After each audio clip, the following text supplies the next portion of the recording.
What does the Bible say a man must be if he's going to call himself a husband? Ladies, I am going to talk to you tonight the same way I talk to my 15-year-old daughter. Husbands, love your wives just as Christ also loved the church and gave himself up for her. First, he must be a man who leads in love.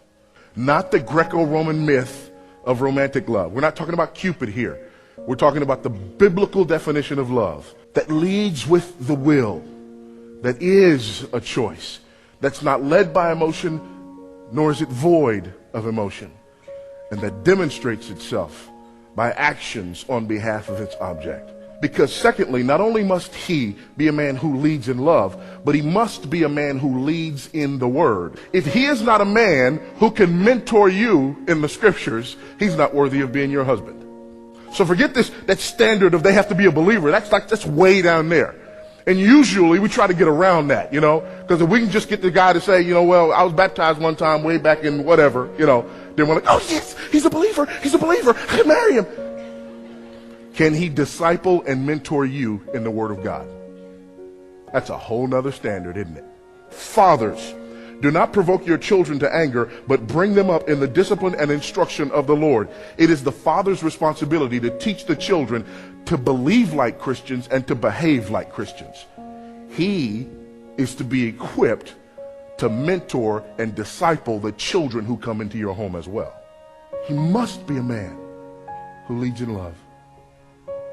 And he must be a man who leads in the word. That's what he's called to be. That's his responsibility.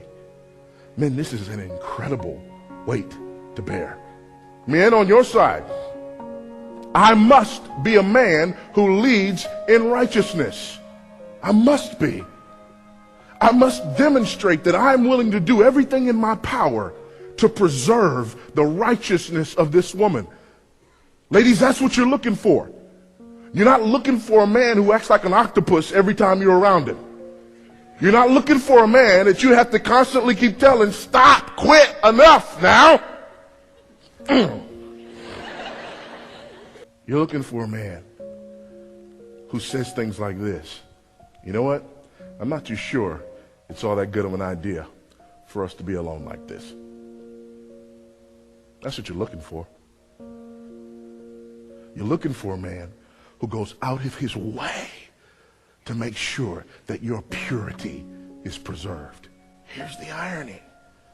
There are a lot of you in relationships with guys that continue to press you on stuff.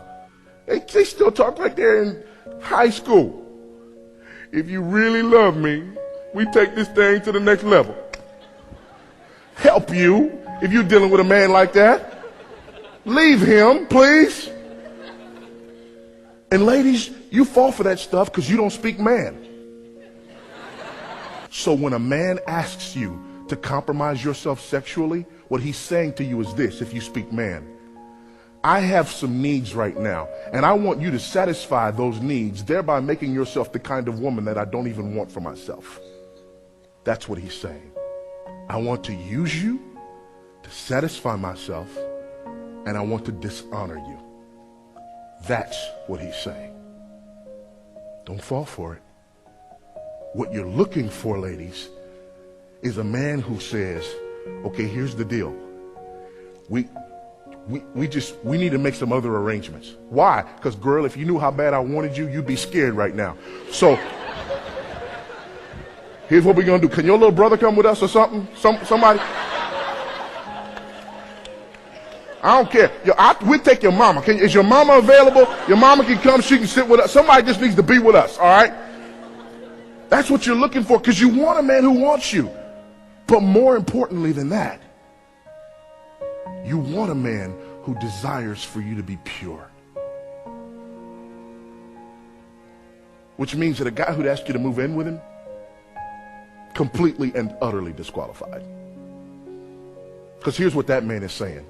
That man is saying, I want all the benefits and none of the responsibilities. Thank you very much. Do you think you could come and give me everything that I would get from a wife without me stepping across the line and manning up and saying to you that I commit myself to you, body and soul, until they put me in the ground?